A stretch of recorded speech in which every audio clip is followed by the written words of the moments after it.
Hello beautiful soul! Welcome back to my channel. This is my channel. I'm from Japan, Kabayan Gemini. This reading is for you.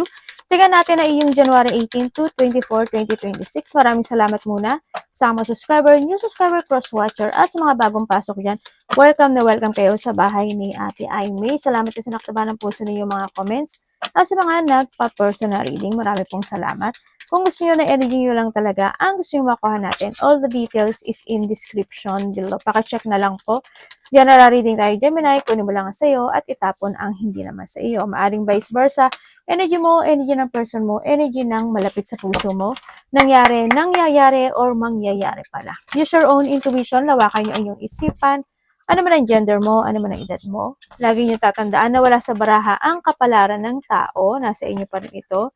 Gawin yung guide, yung mga warning na pwedeng lumabas sa baraha, hindi po yung negative. It's a warning para magkaroon din kayo ng idea kung ano mga bagay o sitwasyon na need to be aware, change of decision, or baka sakali makatulong sa inyo. But, kung gusto nyo na positive lang, ang gusto nyo marinig talaga, hindi po itong channel na ito ang para sa inyo. Okay. Tingnan natin, situation mo, nandito kasi sa sitwasyon mo, na may mga bagay o sitwasyon ka na ginagawa this time na gusto mong baguhin.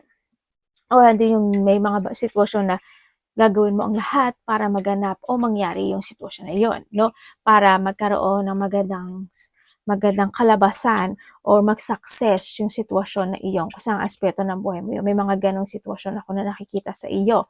Maaari din iba din sa inyo is may mga pinag-aaralan kayo to growth, ganyan, may mga dealing or may mga focusan kayo na bibigyan mo talaga ng effort this time sa iba sa inyo. May mga sitwasyon na gagawin or actionan or pipilitin mo ito to success.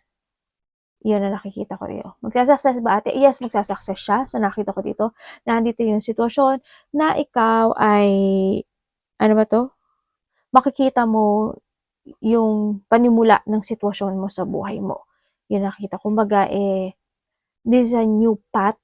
May mga new path situation ako na nakikita sa part mo this time. At ikaw is babalik sa simula. Ganyan. O may panimulang muli na magaganap o mangyayari sa iyo.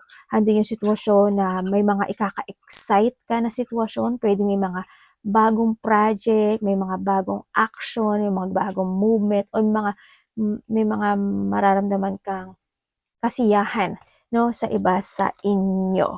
Yun na nakikita ko sa iyo dito.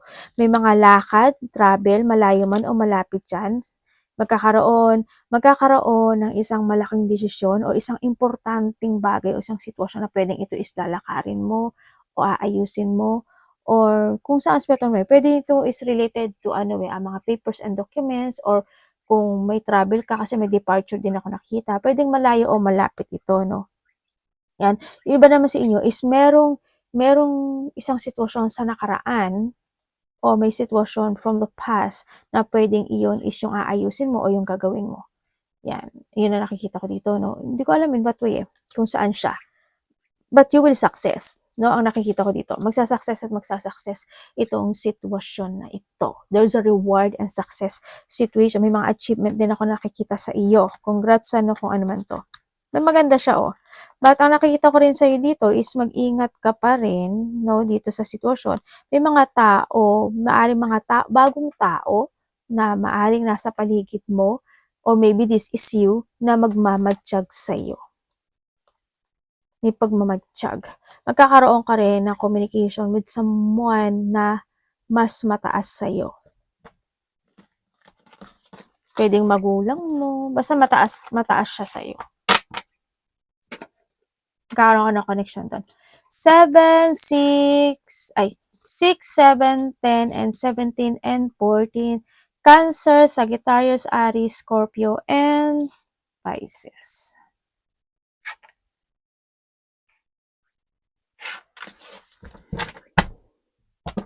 Dahil ganun.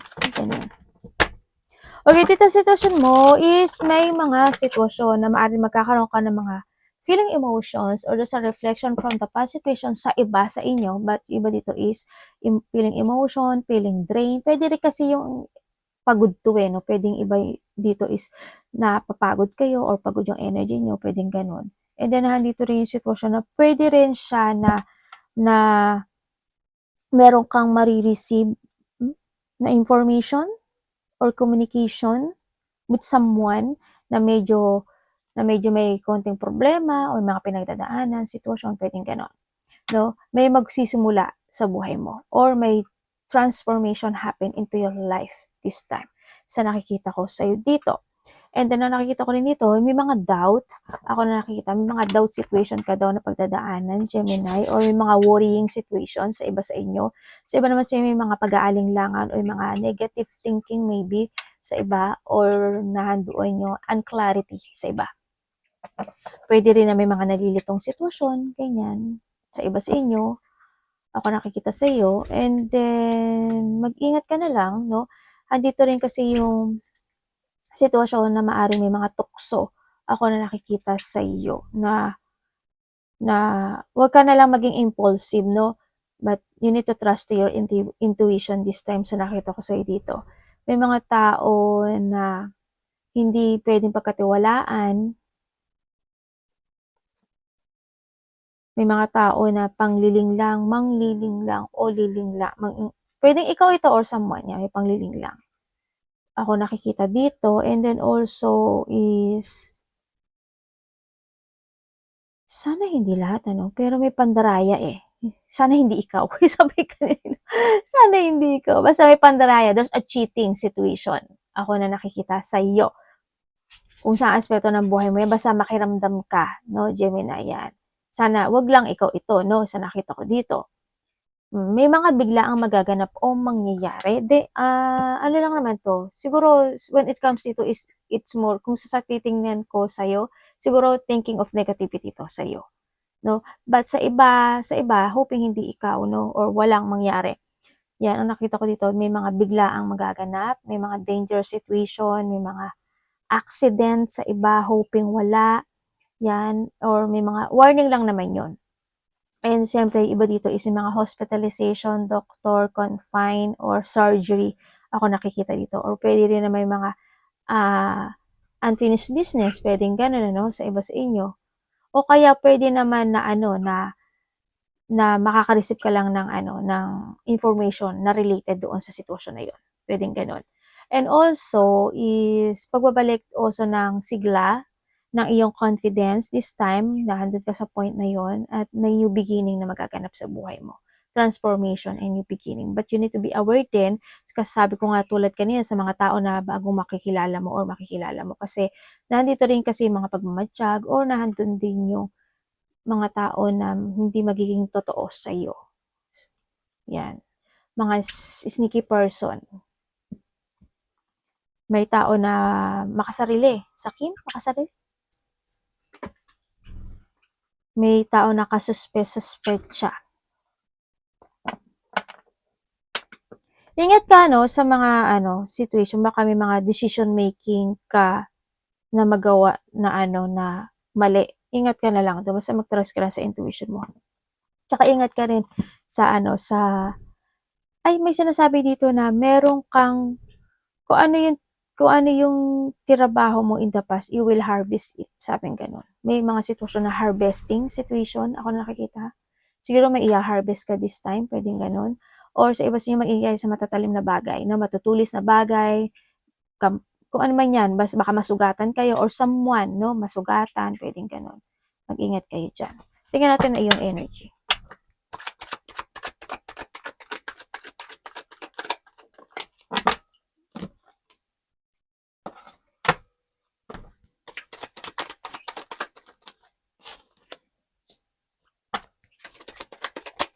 Ay, ano ba yan? Huwag naman yun, napaka buong-buo naman yun. Tingnan natin. Ano ba yan, ate? Lumidikit kasi siya sa kamay ko. Energy mo. Oy, Wheel of Fortune, Congrats! May magandang magaganap sa buhay mo. Okay. When it comes to your energy, nandito ka talaga sa siguro may mga bagay ka na ini-illusion, ganyan. Sa iba naman sa inyo, maaari din na night shift kayo, o kaya Yung iba, hindi kayo gaanong nakakatulog, maaaring nagigising man kayo ng maaga, pwedeng gano'n, o napuputol-putol minsan, o kaya naman may mga iniisip kayo sa gabi. Yung iba sa inyo, no, nandun yung energy mo gano'n. And then also, sa nakita ko rin sa'yo dito is, may mga bagay ka talaga na iniisip. Maaaring may mga iniisip ka na mahalagang tao, mahalagang sitwasyon, iniisip mo yung trabaho mo, yung tao na nasa paligid mo man yan, o andun yung pag-iisip ng kaperahan sa iba, no? Or yung business mo, kung may business ka man yan, stability mo, o yung mahalagang tao sa buhay mo. May mga pag-iisip na nagaganap o nangyayari sa iyo. Yan. Baka meron ka mga tatahakin na desisyon sa buhay, baka yun yung iniisip mo, gagawin ko ba or hindi, itutuloy ko ba or hindi, o kaya may mga gusto kang kausapin, pwedeng ganun, kakausapin ko ba o hindi, ano, pwedeng ganun. Yan, it's more on thinking. Ano ang parating kay Gemini?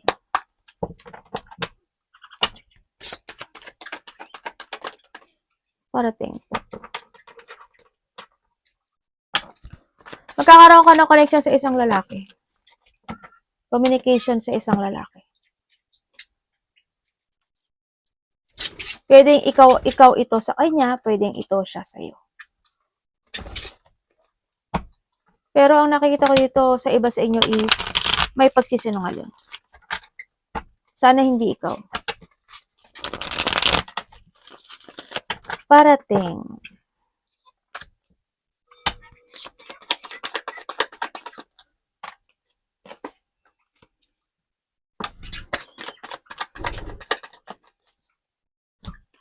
Pwedeng explain niyo po ito sa akin, universe.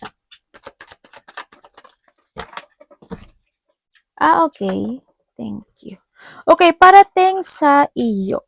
Parating sa iyo, andito ka sa sitwasyon mo na there's a new journey happen into your life. Yan. Ibig sabihin, there's a victory and success happen sa buhay mo. No? Yun ang nakikita ko sa iyo dito. And then also is, mayroong material success, wealth, prosperity. Ako nakikita sa iyo. And also is, ang nakikita ko sa iyo rin dito is, may magkakaroon ka ng mga pagpaplano. Either is a new plan sa iba sa inyo, o kaya mga bagong strategy or mga situation na pagbabago ng mga pananaw sa kinabukasan. Pwede rin may mga sitwasyon na you have an idea na may mga bagay ka na babaguhin, aayusin, parang ganun. Change, parang there's a change situation ako nakita. Sa iba ha, ganun. Also, parating sa'yo good news. Tulad naman ng sinabi ko kanina, di ba? Ay, hindi pala sa'yo yun. Sabi ka ano ba yan? Nalilito ako sa mga binabasa ko. Yan. Yun, may mga good news ako na nakikita na parating sa iyo. Abundance, good news, and makakaramdam ka daw ng happiness. You will harvesting may meron kang situation na pinunla, tapos ma-harvest mo daw yun. May mga offering din ako nakikita ito. May ikaka-excite ka daw na sitwasyon. O may mga excitement situation na magaganap sa'yo sa nakikita ko dito. Yun. And then also, dito sa sitwasyon mo, there's a situation na mag-heal. Or makakamit. Pwedeng gano'n sa iba. Yan. Tapos, nandito din yung sitwasyon na may mga sitwasyon daw na i-analyze ka. May sitwasyon din ako nakikita na ipaprogress mo siya at a-actionan mo siya. Yun ang nakita ko sa iba sa inyo.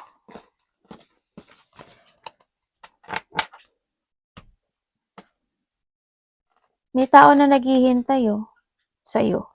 Or maybe you're waiting for something, for someone, for something. Ganyan. Sana hindi, parang, sa iba dito, this is the past siguro to. Sa iba dito, siguro there's the past situation. Hoy! Baby, kilo! Nakagulo na talaga naman. Sorry ha. Kasi yung makipot yung nila, hindi masakit pa naman manuka yung isa. Bibi kilo! Gumine, Gemini. Okay, nandito sa sitwasyon na may tao na nag-iisip at naghihintay sa'yo. Or maybe this is you. ビビちゃん、噛んだダメよって言ったでしょ？お姉さんだから。わかった？お姉ちゃんごめんね。お姉ちゃん。Or pwede rin may mga pinagsisisihan sa nakaraan. Pwedeng ganun. Or pwedeng may tao na nagsisisi siya or nalulungkot siya. Ganyan.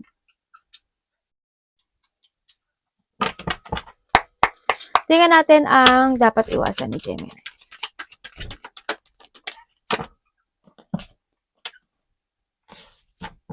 Dapat iwasan ni Gemini.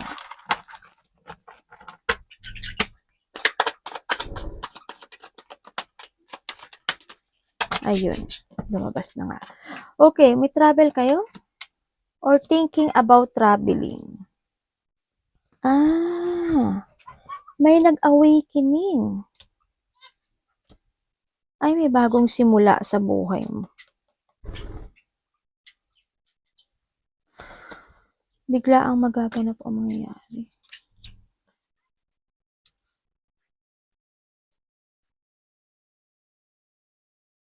Frustration po, universe. Bigla ang magaganap o mangyayari, mapuprostrate siya. Bakit po?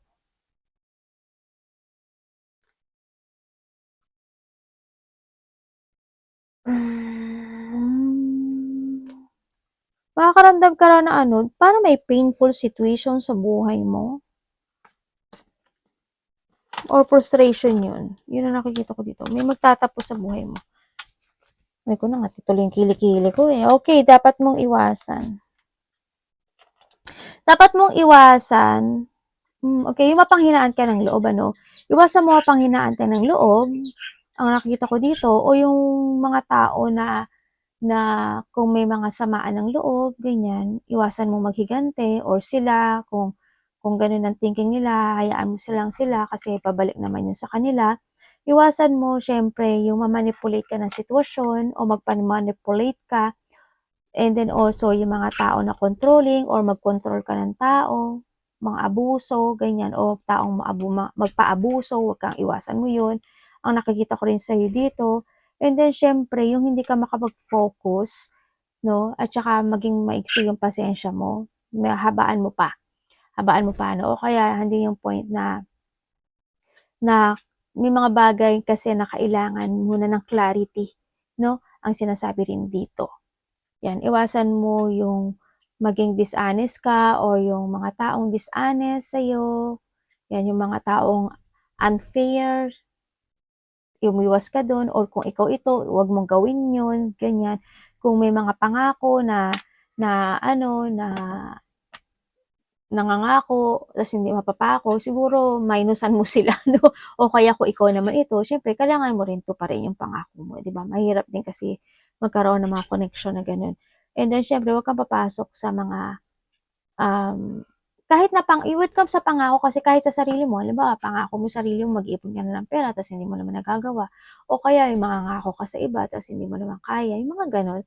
Siyempre, kung saang aspeto ng buhay mo yan. And then also, huwag kang papasok sa isang third-party relationship, no? Pero nasa sayo pa rin yun kasi, alam mo naman, gano'n talaga ang life na sinasabi dito. Yun. Wag mo ipilit yung sarili.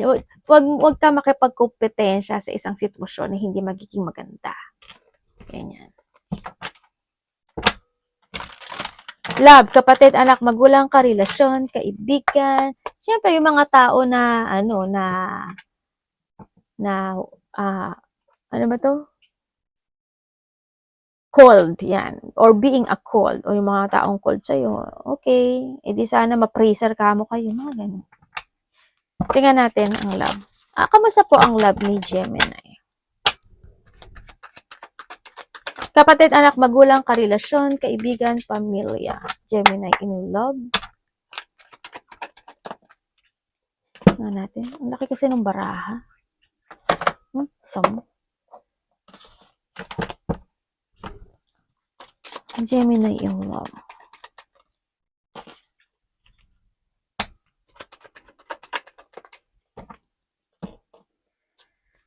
Okay, kung kayo single. Kung kayo is single, meron parating. Isa o dalawa? Sa iba dito, isa o dalawa. Yan, there's an offering. Ako na nakikita sa'yo. Maaring magkakaroon. Ang nakikita ko dito is maaring magkakaroon ng ano eh, no? Ano ba yun? Halimbawa, meron. Halimbawa hindi ko alam kung sa side mo o sa side niya eh. Magkakaroon ng pagpatong. Pwedeng magkaroon ng pagsasabay. Pwedeng ganon. Ako nakikita dito. Ay, mag-ingat ka. You need to be very clear muna dito pag may nakilala kang bago. Siguradong-sigurado ka ba na wala kang connection mo? Siyempre, aamin ba ang may kasalanan, di ba? Hindi naman din. Yun ang nakikita ko dito. Maaring mapapasok ka sa isang sitwasyon sa mga single dyan na pwedeng magkasabay kayo. Then, after na pagsasabay na yun, pagka na-secure na niya na okay na kayong dalawa, tsaka siya bibitaw sa isa. Oh my God, Aleo. Yun ang nakikita ko dito, ha? And then, kung kayo naman is nagkahiwalay nitong taon na to, kung kayo is nagkahiwalay, kasi nandun na yun sa point na nagkaroon na talaga ng pag-alis, napagod na rin kasi yung isa, nagkaroon ng mga rejection in life, nagkaroon ng mag-jungling in this relationship. Isa rin sa inyo kasi is naging sakim or makasarili, no? Sa nakikita ko dito. Kung tingnan ko, naging maganda naman yung situation or connection na ito kasi handun naman yung mga bonding situation, nagkaroon lang talaga ng mga pagbabago sa buhay. Maari din na handun sa point na may mga nalaman na rin katotohanan or nandoon na pwede rin kasi na naging cause nito is may boundaries yung isa or pwedeng busy lang din yung isa kaya maring isa yon sa naging isa yun sa naging paghihiwalay, nagkaroon ng mga struggle situation in life. Yun ang nakikita ko dito. Pero ba't nagkaroon pa rin na pagbabackstab?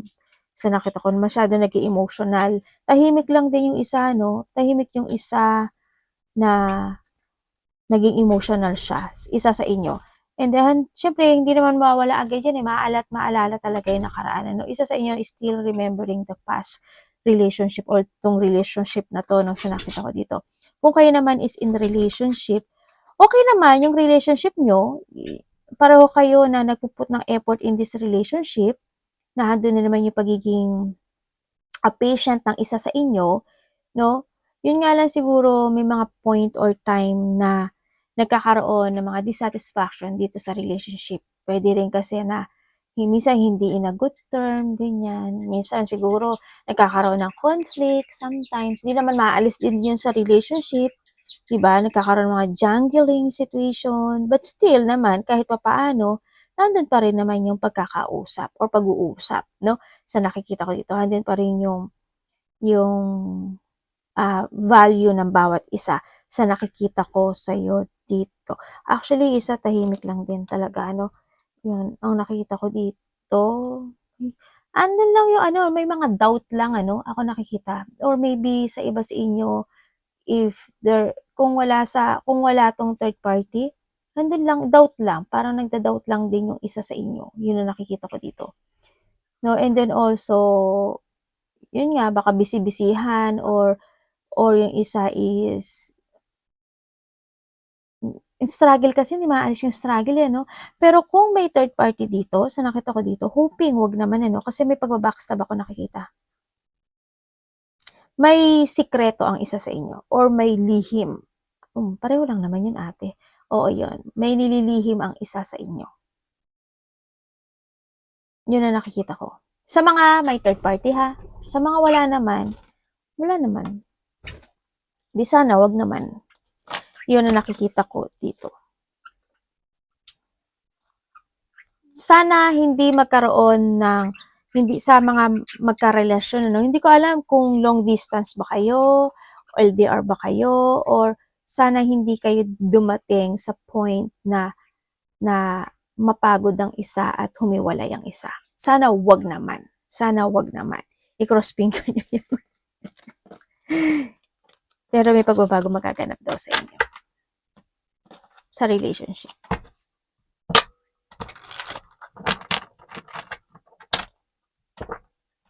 Tingnan natin na iyong money. Gemini.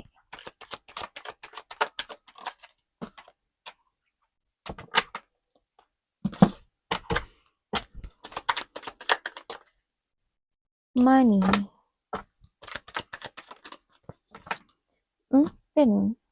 Okay, when it comes sa money and trabaho to Okay, when it comes sa money mo, sa money mo, nandito naman yung sitwasyon na,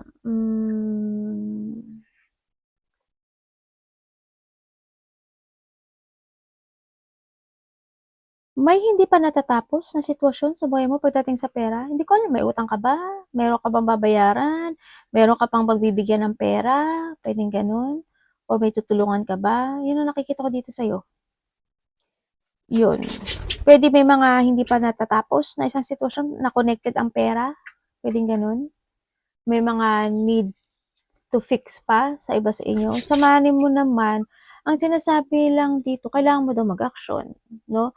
Kailangan mo mag-action, kailangan mo mag-focus as mas maging matatag, no? Ang nakikita ko to, make a rule, kumbaga, no? Make a rule, kasi when it comes to a positivity, when it comes to your mind, it's up to you to make it happen. Pero iba sa inyo is, merong isang malaking desisyon or merong isang either this a project or may malaking desisyon ka na gagawin sa buhay mo. Pwede mga bagong trabaho, mga bagong, halimbawa may trabaho ka na, kung gusto mo magtrabaho, pwedeng ganon. Na yun daw yung makakatulong sa'yo para mas maging maganda yung iyong kaperahan. Baka iba sa inyo mga bagong trabaho kasi may pagtahak ng bagong direksyon or sa iba naman dito, there's a new opportunity na darating sa buhay mo. Ibig sabihin, sa iba naman, there's a potential ending. No, there's a potential end na magaganap sa buhay ng iba sa inyo. Hindi kasi kayo pare-pareho. Yun ang nakikita ko sa iba sa inyo. Tingnan natin ang advice. Pwedeng may mga hindi pa nare-resolbahan pagdating sa pera. Diba? Hindi pa ganun nare-resolbahan.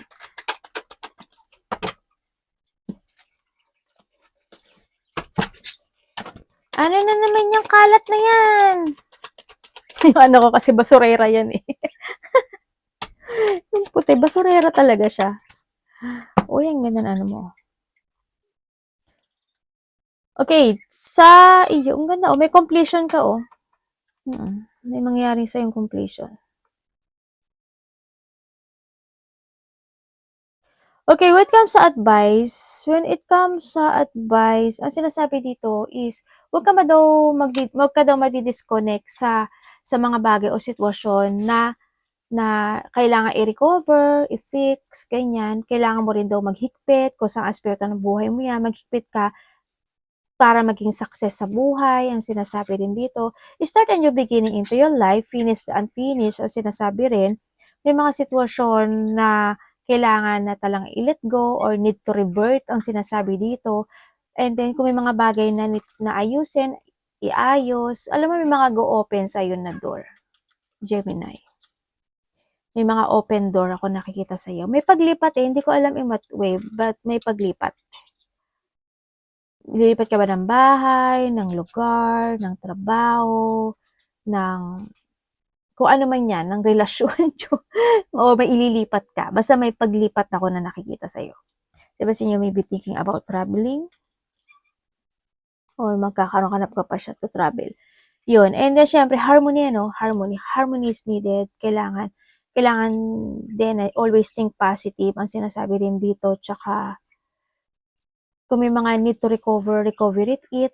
Yan ang sinasabi rin dito. And alam ko naman hindi ka naman nawawala ng pag-asa in life, no? Ang sinasabi rin dito. Yun, harmony, and mahalin mo daw yung mga tao nasa paligid mo, yung pamilya mo, o yung mga tao na nasa paligid mo na nagmamahal sa'yo. Basta peace lang. Peace and love and harmony is needed. Yun. Yan ang sinasabi dito. Think positive ba? May mga celebration, may mga isa-celebrate ka. Yung iba sa inyo, abundance nga ang parating. May mga successful din ako nakita sa iyo. Arigatou namaste.